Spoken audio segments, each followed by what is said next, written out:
Bienvenue dans les podcasts de l'Oasis à Morges.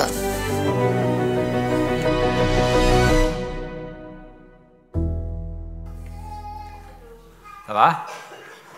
En forme? Oui? Cool!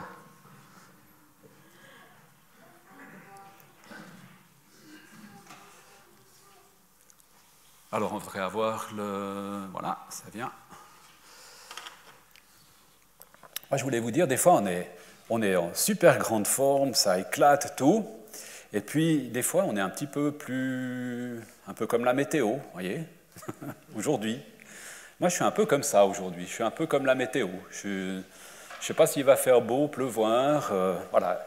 Je pense que c'est peut-être un peu la saison, j'en sais rien, mais voilà, il y a des rythmes de vie des fois qui font qu'on est en pleine forme, puis des fois on est un petit peu plus, la batterie un peu plus à plat, quoi. Il faut qu'il y ait le chargeur, là. Et puis voilà. Mais le chargeur, c'est le Seigneur, on vient de chanter, hein. Mon refuge est en Dieu, vous bondirez de joie. Alors on va bondir de joie ensemble, mais je crois que Dieu accueille aussi les moments où on est un petit peu plus voilà. Et puis heureusement, on n'est encore pas comme cet œuf, parce que lui, il est proche de l'omelette en fait, hein, donc... N'ayez pas peur, je ne sais pas si c'est juste pour lui ou pas. J'avais aussi envie de vous juste dire un petit peu ce qui habite aussi mon cœur. J'aime bien des fois vous dire aussi un peu des choses comme ça, mais ce qui m'habite vraiment depuis longtemps, mais particulièrement ces temps, me semble-t-il, c'est vraiment que l'Église, corps de Christ en fait, hein, se fasse belle pour son mariage, en fait. Moi, c'est ça qui m'habite, en fait. J'ai envie de voir l'Église comme... Quand on voit ces mariés, vous savez, quand ils arrivent dans l'Église, puis qu'ils sont devant nous, cette belle robe et tout, ils sont juste magnifiques. Et moi, j'ai vraiment cette image-là, l'Église en train de se préparer, vous voyez, il faut faire le maquillage, mettre la robe, machin, tout ça, que l'Église se fasse vraiment belle pour le jour où le Seigneur va revenir. Ça, c'est ce qui m'habite, en fait. Voilà. Comme ça, vous savez un petit peu ce qui habite mon cœur. Si on regarde un petit peu les nouvelles du monde aujourd'hui, elles sont un petit peu comme ça en fait, hein. Il y a un chemin, mais il y a des arbres, enfin c'est pas très rassurant, quoi. On ne sait pas ce qu'il y a derrière les arbres. On voit bien qu'il y a un chemin, mais on ne voit pas trop où il nous mène. Hein, on est un petit peu dans ces moments d'un peu d'incertitude. Peur de manquer, est-ce qu'on aura du chauffage cet hiver ou pas, est-ce qu'on aura encore de l'électricité pour nos bougies électriques et notre sapin, enfin voilà, est-ce qu'on va avoir une catastrophe plus grande, enfin voilà, tout ça nous met en fait dans une atmosphère un petit peu d'angoisse, hein. L'angoisse, vous savez ce que c'est quelque chose qui est un peu difficile à définir, c'est une peur de quelque chose sur laquelle on n'arrive pas à mettre des mots. Quand on arrive à mettre des mots sur une peur, c'est plus facile. Moi, j'aime pas trop le vide. C'est pas mon copain, le vide. Alors, j'ai fait un petit cours pour apprendre à maîtriser le vide. Alors, c'est encore pas parfait, hein, mais ça va mieux. Alors, je peux pas trop vous rassurer. Vous voyez, si je pouvais vous dire, mais vous inquiétez pas, avec Dieu, tout va bien, vous aurez du travail l'année prochaine, il vous manque 20 000 francs, on va juste prier, vous les aurez demain matin. Enfin voilà, si je pouvais vous dire ça, je le ferais volontiers, mais je ne peux pas vous le dire en fait. Je ne peux pas vous promettre des choses de ce style-là en fait. Je peux juste vous promettre des choses que la Bible nous dit en fait. Et Dieu nous dit, je suis le chemin, Jésus nous dit, je suis le chemin, la vérité et la vie. Et aujourd'hui, la vérité, c'est quoi? Alors j'ai un petit exercice pour vous. On va faire un retour vers le futur, non, un retour dans les années 70. Vous allez être surpris, vous allez voir. Je vais vous ressortir une antiquité. Est-ce que vous vous rappelez de cet engin ?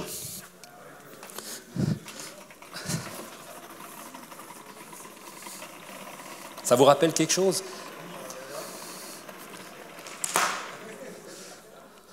Rétroprojecteur. Je l'ai retrouvé au fond d'une armoire, ce machin.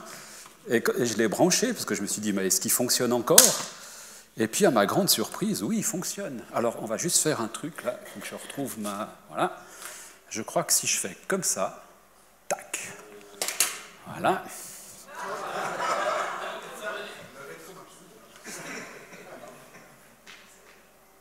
Ça veut plus. Ah voilà. Il faut que je le pose en douceur peut-être. Bon, tu fais exprès.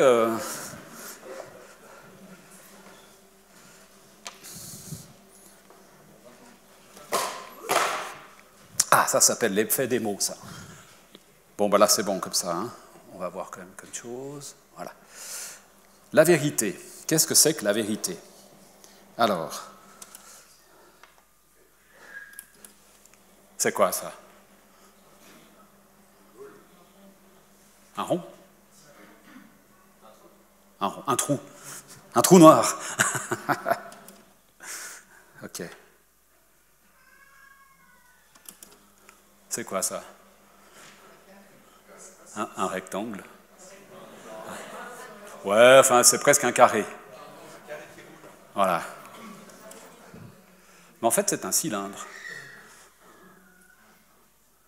Vous voyez? Suivant comment on le regarde, c'est un rond. Et c'est la vérité. Et suivant comme je le regarde, c'est un rectangle ou un carré. Et c'est la vérité. C'est quoi la vérité? Compliqué la vérité, hein? Bon, on peut faire la même chose. Après, j'en avais pris un autre. Et tac. C'est un triangle. Voilà. Si je le mets dans l'autre sens, ça donne un espèce de rectangle. Mais si on le regarde comme ça, c'est un, je ne sais pas comment on appelle ça, un triangle. C'est pas une pyramide. C'est pas un parallélépipède rectangle. C'est un machin. Voilà. C'est compliqué la vérité, hein? Voilà. C'était juste, du coup, le rétroprojecteur était pratique parce que je n'arrivais pas à faire autrement avec ça. Je vais le laisser là, il ne vous gêne pas. Bien. Je vais essayer de ne pas me prendre les pieds dans le câble. Voilà. La vérité. C'est quoi la vérité? C'est quoi la vérité? Alors, il y a des promesses, en fait. Moi, je peux rien vous promettre d'autre que des promesses qui sont dans la Bible, en fait. Hein? Rien de plus, rien de moins. Je peux oser me lancer dans quelque chose comme ça, mais je ne peux pas oser me lancer dans autre chose. Ah, ça, c'était sur la vérité. Promettre les promesses de la Bible, ni plus ni moins. Alors, on va prendre quelques passages bibliques, et puis, comme ça, qui vont alimenter un petit peu ces promesses aussi par rapport à la peur. Hein. J'aimerais vous lire d'abord le psaume 130. On va le lire ensemble. Le psaume 130, il dit « Chant pour ceux qui montent à Jérusalem ». Alors, il devait se réjouir d'aller au temple, hein, donc dans la joie. « Du fond de la détresse, je crie vers toi, Seigneur. Écoute ma voix, sois attentif quand je te supplie. Si tu voulais épier nos fautes, Seigneur, qui pourrait survivre? Mais le pardon se trouve auprès de toi. C'est pourquoi on reconnaît ton autorité.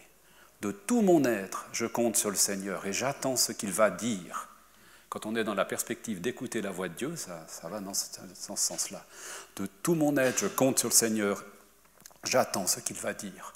Je compte sur le Seigneur, plus qu'un veilleur n'attend le matin. Plus qu'un veilleur n'attend le matin. Peuple d'Israël, compte sur le Seigneur car il est bon. Il a 1000 moyens de te délivrer. C'est lui qui délivrera Israël de toutes ses fautes.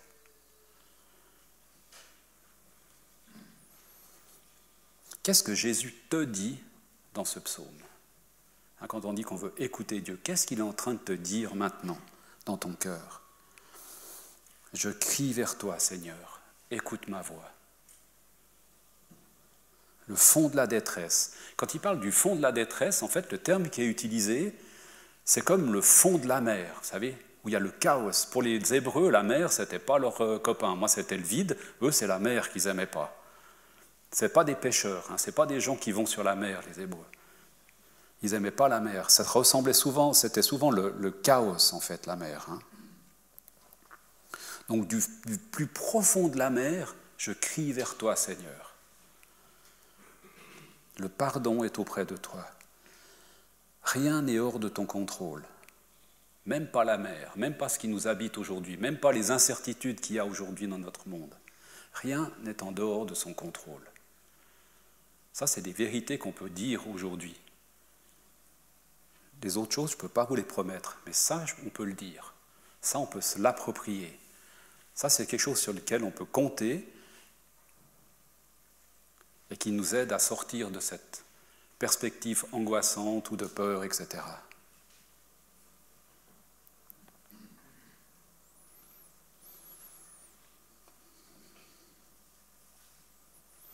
Un deuxième texte que j'aimerais prendre avec vous qui se trouve dans 1 Pierre, les versets 1 à 9.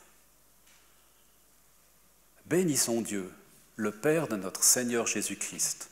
Dans sa grande bonté, il nous a fait naître à une vie nouvelle en ressuscitant Jésus-Christ d'entre les morts.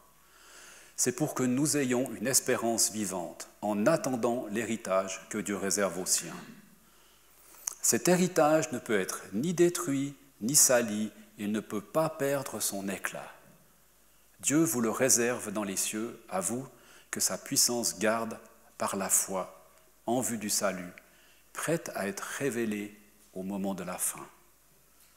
Débordez de joie, même s'il faut que maintenant, vous soyez attristés pour un peu de temps par des épreuves de toutes sortes. L'or lui-même, qui pourrait être détruit, est pourtant éprouvé par le feu. De même, votre foi, beaucoup plus précieuse que l'or, est mise à l'épreuve afin de prouver sa valeur. C'est ainsi que vous recevrez louange, gloire et honneur quand Jésus-Christ se révélera. Vous l'aimez, même sans l'avoir vu. Vous mettez votre foi en lui, même sans le voir encore. C'est pourquoi vous débordez d'une joie inexprimable, déjà glorieuse, car vous atteignez le but de votre foi, le salut de votre être. Est-ce qu'on est toujours débordant de joie, comme ce texte nous y invite? Inexprimable et déjà glorieuse? Alors, je vous l'ai dit avant, hein, pas moi aujourd'hui en tout cas. Qu'est-ce que Jésus te dit dans ce passage?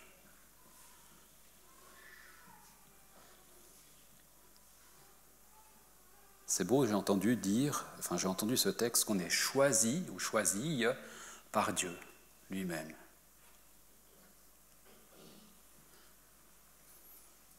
Je compte sur le Seigneur. La foi sans avoir encore vu. Car il est bon.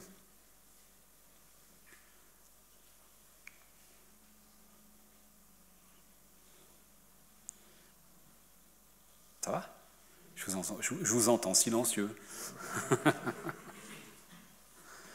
Non, mais c'est des textes qui sont forts, j'ai trouvé. Dans Matthieu 14, il est dit « N'ayez pas peur ». Et j'avais envie de vous lire un passage d'un article que j'ai lu ces jours de Frédéric Lenoir. Alors je vais juste le prendre là parce que c'est écrit un peu plus gros, parce que là c'est vraiment tout petit. Je ne sais pas si il va faire plus gros. Non, je ne sais pas. Alors je vais le reprendre juste là. Si je le retrouve, voilà. Un article de Frédéric Lenoir, ça vous dit quelque chose ou bien Frédéric Lenoir, ouais. N'ayez pas peur. Cette injonction revient 365 fois dans la Bible. Une par jour, si tu veux, ouais. Dans l'Ancien Testament, Dieu parle ainsi à ses prophètes pour les rassurer contre la terreur qu'ils ressentent à s'approcher du Créateur. Cet appel à dépasser la peur traverse tout l'Évangile. Dans un sens plus large, elle concerne davantage la peur de l'autre. N'écoutez plus la voix de la peur, mais celle de l'amour, dit le Christ en substance. Partagez, même si vous avez peur de manquer. Donnez à ceux qui vous réclament, même si vous craignez qu'ils vous importunent encore. Accueillez l'étranger, même s'il vous fait peur. Sortez du repliement sur vous-même. Ouvrez grand votre cœur. L'amour est présenté par Jésus comme l'opposé, l'antidote de la peur. La peur qui gouverne spontanément le cœur de l'homme, lequel ne sera jugé que sur l'amour. Et je trouvais que c'était joli. Quand on a peur, on se replie, on se renferme. Un peu comme une huître, hein, ou l'escargot qui rentre dans sa coquille. Enfin, sais pas ce que vous préférez, les huîtres ou les escargots. Renfermement. Hein. On voit d'ailleurs plein de textes. Hein. Par exemple, à la résurrection, les Juifs, enfin les disciples de Jésus, s'étaient tous enfermés dans une pièce par peur des Juifs, il est dit. Hein. Et Jésus se trouve au milieu d'eux et il leur dit « n'ayez pas peur ». En fait.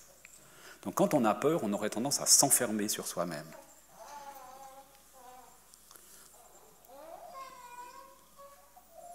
Et puis il y a ce texte que je trouve très beau, allez, il ne veut plus s'ouvrir, qui se trouve dans Matthieu 25, qui dit ceci, c'est Jésus qui parle, et ça parle du jugement, de la fin des temps. Et il dit ceci, « Quand j'ai eu faim, vous m'avez donné à manger. J'ai eu soif, vous m'avez donné à boire.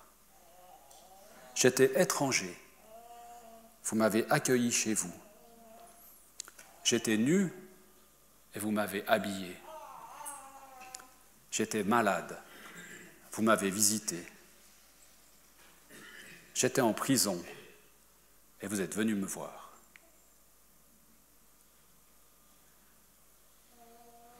Qu'est-ce que ce texte nous dit?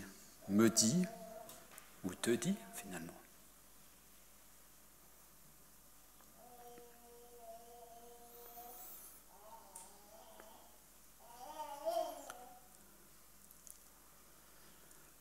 Un dernier passage qui se trouve dans l'Épître aux Hébreux, qui nous dit « Car notre Dieu, c'est lui. Nous sommes le peuple dont il est le berger, le troupeau que sa main conduit. Aujourd'hui, puissiez-vous entendre ce qu'il dit. Ne vous entêtez pas comme à Mériba, comme au jour de Massa dans le désert. Vos ancêtres m'y ont provoqué, ils m'ont poussé à bout, même après avoir vu tout ce que j'avais fait. Aussi, dans ma colère, j'ai fait ce serment, ils n'entreront pas dans le lieu où je leur ai préparé le repos. » Et je me suis dit, c'est dur ça. Ils n'entreront pas dans le lieu où je leur ai préparé le repos. Et moi, ça m'interpelle en fait. À quel point est-ce que je suis obéissant en fait quand j'entends des choses de la part de Dieu? Est-ce que je vais m'attirer des paroles comme ça contre moi ou bien est-ce qu'il va me dire « Bon et fidèle serviteur, entre dans le repos de ton maître ». J'aurais peut-être dû prendre celui-là, peut-être, ça aurait été plus encourageant. Mais je me suis dit, des fois, de nous faire repenser aussi, les expériences du peuple juif sont aussi pour nous aussi des manières de nous avertir, en fait. Hein. Dieu ne veut pas nous condamner et nous juger, au contraire, il veut nous donner la force d'accomplir, comme on l'a chanté tout à l'heure, hein, on a chanté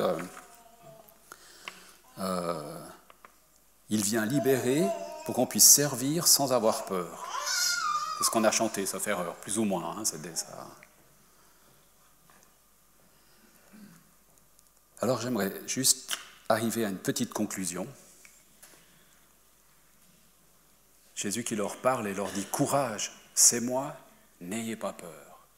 Hein » Et pour la conclusion, je dirais, voilà, c'est ce que je viens de dire, n'écoutons pas la voix de la peur, mais la voix de l'amour. Ça nous ouvre en fait. L'amour, c'est l'antidote de la peur. On a beaucoup parlé de l'amour ces derniers temps. Hein. Aimez-vous les uns les autres, etc. Aimez les autres. C'est une ouverture en fait. J'étais nu, vous m'avez habillé. J'étais en prison, vous m'avez visité. J'avais soif, vous m'avez donné à boire. Qu'est-ce que ça résonne en moi, cela? Entrez dans le repos préparé par Dieu lui-même.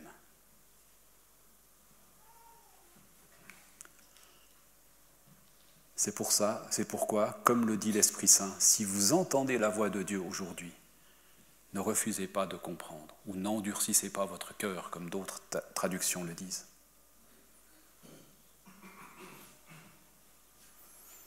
Entrons dans le repos prévu par Dieu. Qu'est-ce que l'Esprit te dit ce matin au travers de ces passages ?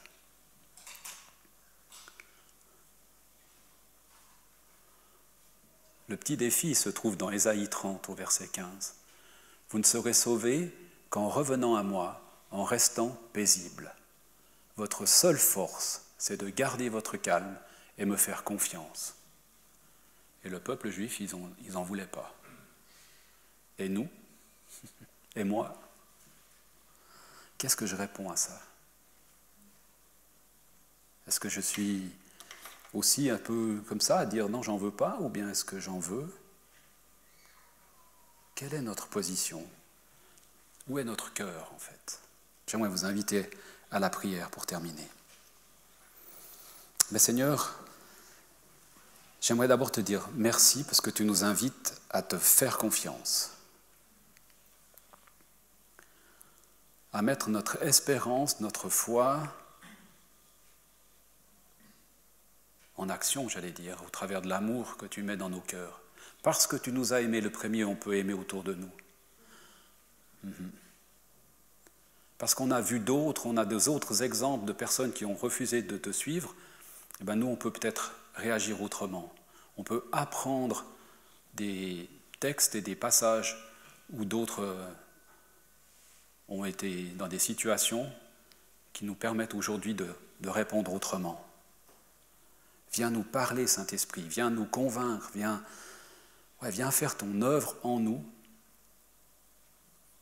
pour qu'on puisse vraiment entrer dans cette perspective, dans cette dynamique de foi, de confiance, parce qu'on sait que tu as des bonnes choses pour nous. Même Jérémie a pu dire que tu as des bons projets, alors qu'ils étaient vraiment dans une situation périlleuse. Attendris nos cœurs, change nos cœurs. Mon cœur est parfois endurci, et je te demande, Seigneur, de venir comme transformer mon cœur pour qu'il soit attendri, qu'il soit prêt à t'entendre et à t'obéir. Nous désirons entrer dans ton repos. Et merci Saint-Esprit, parce que c'est toi qui fais ton œuvre en nous. Alors, sois béni, sois notre encourageur aussi aujourd'hui. Merci pour ces textes qui sont défiants, mais qui en même temps sont porteurs de vie. Parce que tu as donné ta vie pour nous, alors on peut recevoir ta vie, Seigneur. Tu as tout accompli pour nous, et on peut s'attendre à cela et vivre dans la grâce que tu nous fais aujourd'hui, Seigneur. Merci parce que l'amour chasse la crainte. Amen.